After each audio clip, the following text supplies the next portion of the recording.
Halo, selamat datang di saluran kami. Saya Ciko. Pada video kali ini, kita akan membahas isu yang sedang hangat terkait proyek hilirisasi di Indonesia dan tekanan yang mungkin diberikan oleh IMF. Apa hubungan antara keduanya? Mari kita jelajahi bersama.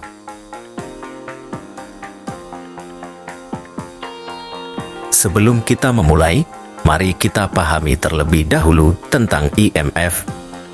IMF adalah organisasi internasional yang bertujuan untuk mempromosikan stabilitas keuangan global dan memberikan bantuan keuangan kepada negara-negara yang mengalami krisis ekonomi.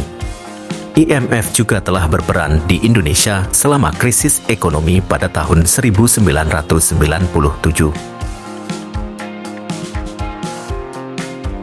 Di sisi lain, proyek hilirisasi merupakan upaya pemerintah Indonesia dalam meningkatkan nilai tambah produk domestik dan mengembangkan sektor industri.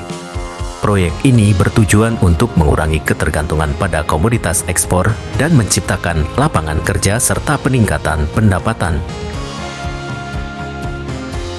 Namun, beberapa pihak berpendapat bahwa IMF memberikan tekanan terhadap proyek hilirisasi di Indonesia. IMF memiliki argumen dan kebijakan ekonomi yang mungkin bertentangan dengan visi pemerintah Indonesia.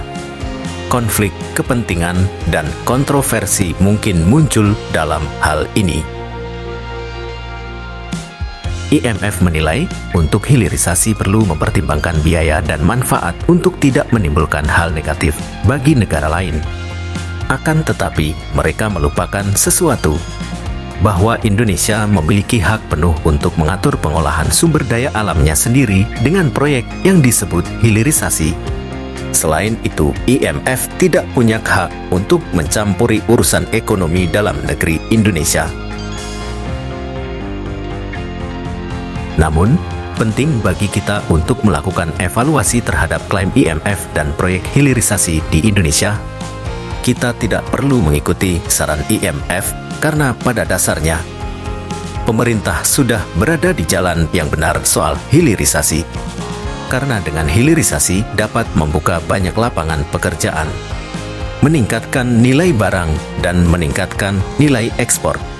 Contohnya adalah nilai ekspor nikel dapat bertambah dari 15 triliun menjadi 360 triliun setelah proses hilirisasi pada tahun 2022.